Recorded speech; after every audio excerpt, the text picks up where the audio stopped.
Sobat K, apa yang kalian pikirkan ketika melihat kentang? Apa hanya untuk dibuat makanan? Sobat K, ternyata kentang juga bisa dijadikan sumber tegangan seperti baterai loh. Sebelum kita masuk ke penjelasan tentang baterai kentang, yuk kita kenali dulu komponen baterai dan cara kerjanya. Baterai terdiri dari 4 bagian.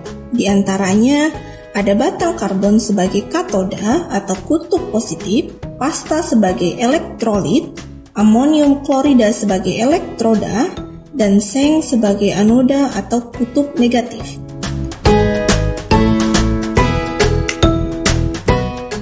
Saat anoda dan elektrolit bereaksi, terbentuklah satu senyawa baru yang menyisakan satu elektron. Sebaliknya, reaksi antara katoda dan elektrolit membutuhkan satu elektron. Jadi, sisa elektron dari reaksi anoda dan elektrolit tadi dikirim ke katoda agar katoda dapat bereaksi dengan elektrolit. Perpindahan elektron inilah yang dapat menimbulkan aliran listrik dari sebuah baterai.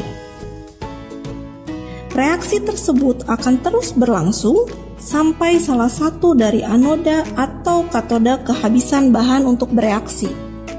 Pada saat itulah, baterai akan kehabisan kapasitasnya dan tidak dapat digunakan lagi. Lalu, bagaimana dengan baterai yang dapat diisi ulang? Baterai yang dapat diisi ulang memiliki kemampuan untuk melakukan reaksi sebaliknya. Saat mendapat aliran listrik dari luar, anoda dan katoda akan melakukan persenyawaan yang berkebalikan dari persenyawaan baterai yang habis pakai, sehingga akan kembali ke bentuk semula. Oleh karena itu, baterai isi ulang memiliki kemampuan penuh kembali untuk menghasilkan aliran listrik. Nah, setelah kalian tahu cara kerja baterai, sekarang yuk kita intip cara kerja baterai kentang. Dalam baterai kentang, energi listrik dihasilkan oleh 2 reaksi kimia yang terjadi pada elektroda, yaitu pada keping tembaga dan keping seng.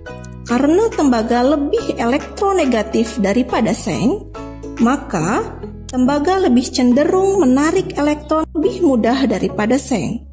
Oleh karena itu, elektron dalam baterai kentang akan mengalir dari elektroda seng sebagai anoda ke elektroda tembaga sebagai katoda. Tapi, tahukah kamu dari mana elektron ini berasal? Elektron ini berasal dari logam seng. Ketika seng bersentuhan dengan elektrolit, terjadilah reaksi oksidasi yang menghasilkan pelepasan elektron.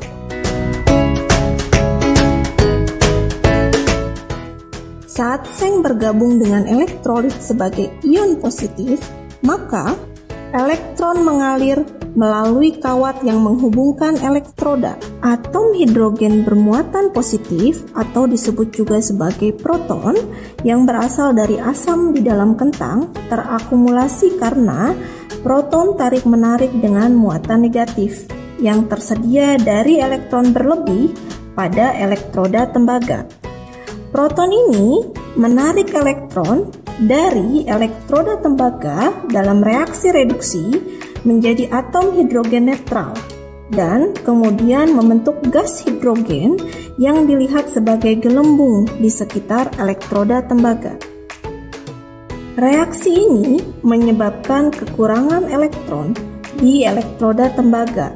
Alasan utama inilah mengapa elektron terus mengalir dari elektroda seng ke elektroda tembaga. Baterai terus berjalan sampai kehabisan proton. Jika tidak ada banyak asam dan benar-benar larut menjadi ion. Semakin banyak baterai kentang, maka semakin terang nyala lampu dibandingkan sebelumnya. Kentang bukanlah satu-satunya sumber energi listrik, tetapi berfungsi sebagai elektrolit untuk memfasilitasi pengangkutan ion yang relevan. seperti kation seng dan proton yang berasal dari asam organik dan asam fosfat yang berada di dalam kentang. Seperti halnya baterai apapun, baterai kentang memiliki masa hidup yang terbatas. Elektroda menjalani reaksi kimia yang menghasilkan aliran listrik. Gaya gerak listrik berkurang dan baterai akan berhenti bekerja. Hal ini terjadi karena produksi hidrogen pada elektroda tembaga dan elektroda seng memperoleh cadangan oksida yang bertindak sebagai penghalang antara logam dan elektrolit.